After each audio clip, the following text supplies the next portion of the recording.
ముందే ఉంటారు ఒకసారి మనకి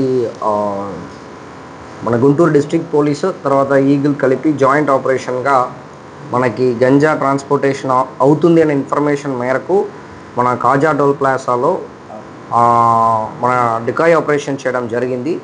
దాంట్లో మనం ఇందుకూరి రామకృష్ణరాజు, తర్వాత ఉరుగంటి అనిల్ కుమార్, తర్వాత నాగరాజు శ్రీహర్ష వర్ధన్ వర్మ అని చెప్పేసి ముగ్గురిని మనం అరెస్ట్ చేయడం జరిగింది.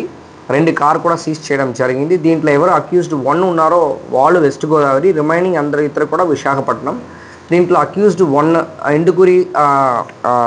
ఇందుకూరి రామకృష్ణరాజు, తర్వాత అక్యూజ్డ్ 2 ఊరుకంటి అనిల్ కుమార్ ఇతరు కూడా వెస్ట్ గోదావరిలో సంక్రాంతి టైంలో పరిచయం ఏర్పడింది. దాని తర్వాత ఇతరు కూడా ఫ్రెండ్స్గా ఉంటున్నారు. సో వీళ్ళకి కొంచెం బెంగళూరులో కూడా కొన్ని ఫ్రెండ్స్ అలవాట్లు అవ్వడం జరిగింది త్రూ ఇన్స్టాగ్రామ్. అండ్ వాళ్ళు ట్రిప్ వేస్తున్నప్పుడు కూడా అక్కడే ఉన్నప్పుడు కొన్ని ఫ్రెండ్స్ అలవాట్లు అవ్వడంతో పాటు అక్కడ నుంచి ఈ హైడ్రో గాంజా అనే ఒక గాంజా, అంటే దీనిలో టీఎంసీ లెవెల్ అంటారు. గాంజాలో శిలావతి అనేది మన ఉన్నదానిలో హైయెస్ట్ అని చెప్పి అనుకుంటాం. దీనికని ఎక్కువ అని చెప్పేసి చెప్తున్నారు. బట్ స్టిల్ టెక్నికలీ అది వెరిఫై చేయాలి. వాళ్ళు ఇది బెంగళూరు నుంచి తీసుకొని వచ్చేసి విశాఖపట్నంకి తీసుకొని వెళ్తున్నారు. యాక్చువల్లీ బెంగళూరు వెళ్ళి తీసుకొని వచ్చేసి విశాఖపట్నంకి వెళ్తున్నారు. సో ఎండ్ రూట్లో మనము బేస్డ్ ఆన్ ఇన్ఫర్మేషన్ దీన్ని ఇంటర్ఫియర్ అయ్యి వీళ్ళని అరెస్ట్ చేయడం జరిగింది. దీనిలో మనకి ఇంకొక ముద్దాయి, మనకి బెంగళూరులో ఒక ముద్దాయిని కూడా ఎవరు సప్లై చేస్తారో వాళ్ళని ఐడెంటిఫై చేయడం జరిగింది. ఎలాగా మనం 148/25 ఇదే మంగళగిరి రూరల్ కేసులో మన షహీమ్ అని చెప్పేసి ఒక ముద్దాయి మనం బ్యాక్గ్రౌండ్ ఈ కొకైన్ కేసులో ఎవరు బ్యాక్గ్రౌండ్ వచ్చారో బెంగళూరు, వాళ్ళని మనం అరెస్ట్ చేసాము. వాళ్ళని కూడా కలిసి ప్రొడ్యూస్ చేసాము.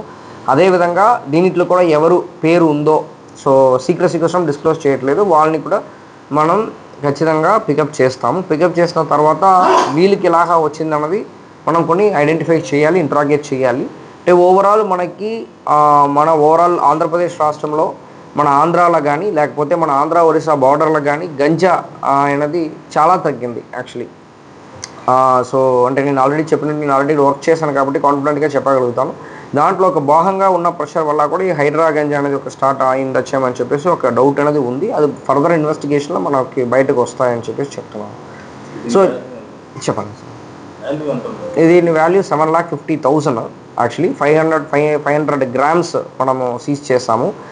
దీనిలో ఏంటంటే మనకు ఒక గ్రామ్ అనేది దాదాపు 650 రూపీస్ నుంచి 650 రూపీస్ నుంచి 500-700 వరకు మనకి వాల్యూ వెళ్తుంది మార్కెట్లో.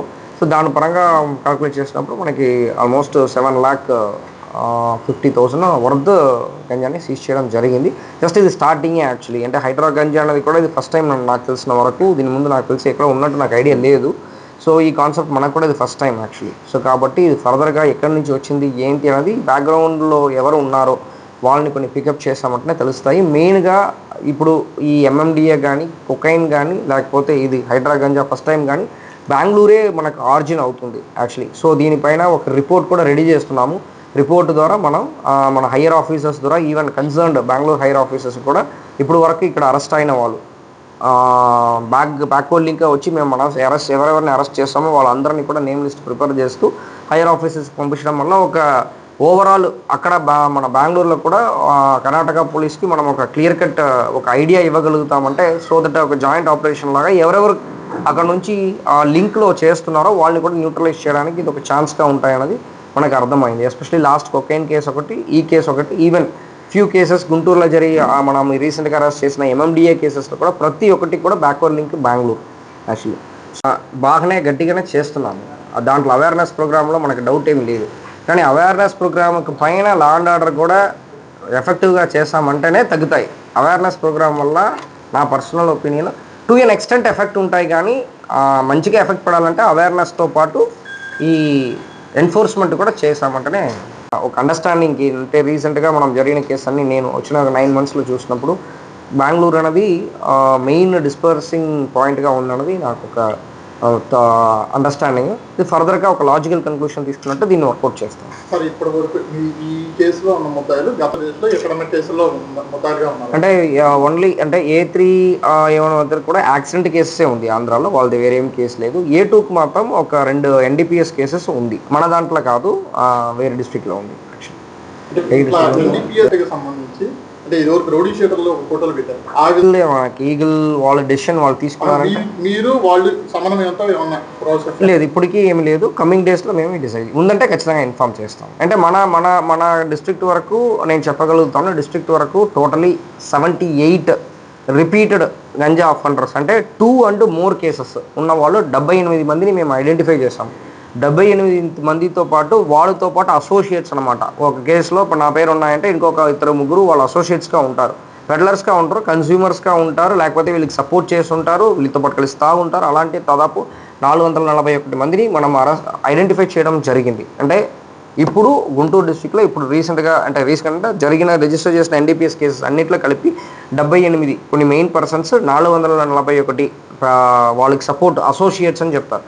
వీళ్ళు టోటలీ 555 మందిని మేము ఐడెంటిఫై చేస్తాం. సో వీళ్ళు కొంతమంది జైల్లో ఉన్నారు, కొంతమంది బయటకు ఉన్నారు. వాళ్ళని జియో ట్యాగింగ్ అంటే వాళ్ళు ఏమి చేస్తున్నారు అంటే నెక్స్ట్ లెవెల్కి వెళ్ళిపోతున్నాం. అంటే ఏదో ఒక లాజికల్గా మనం వెళ్ళకపోతే ఇది అరికట్టడం కూడా కష్టం అవుతాయి కాబట్టి వీళ్ళందరినీ కూడా కొన్ని స్టేషన్గా రెగ్యులర్గా తీసుకొని, అంటే నేను మంగళగిరి మాత్రం చెప్పట్లేదు, నేను ఎంటైర్ గుంటూరు డిస్ట్రిక్ట్ చెప్తున్నాను. సో ఒక సబ్ డివిజన్కి చూసామంటే మాక్సిమం 9 to 10 మందికి ఎక్కువ ఉండరు. యాక్చువల్లీ 6 సబ్ డివిజన్స్ ఉన్నాయి. ఫస్ట్ కేసుకి కొన్ని మంగళగిరి, తాడేపల్లి, గతంలో నుంచి ఇది ఎన్ రూట్ కాబట్టి ఇక్కడ కొంచెం ఎక్కువ ఉండొచ్చు. సో ఫస్ట్ కేసుకి మాక్సిమం 12, ఆన్ అన్ యావరేజ్ 10 మరి సబ్ డివిజన్ ఉంటారు కాబట్టి వీళ్ళని జియో ట్యాకింగ్ చేస్తూ వీళ్ళు ఇప్పుడు ఏం చేస్తున్నారు, వీళ్ళ పరిచయం ఎక్కడ ఉంది, ఇదన్నీ కూడా టెక్నికల్ అనాలిసిస్ ఇదన్నీ కూడా చేస్తూ కమింగ్ డేస్లో చేసిన వాళ్ళు ఎవరు చేయకుండా కొత్త ప్లేస్కి స్ప్రెడ్ అవ్వకుండా అలాంటి ఒక యాక్షన్ ప్లాన్ మనం వేసుకున్నాము. ఉన్న వరకు వీళ్ళు సక్సెస్ఫుల్ చేయడానికి ట్రై చేస్తాం.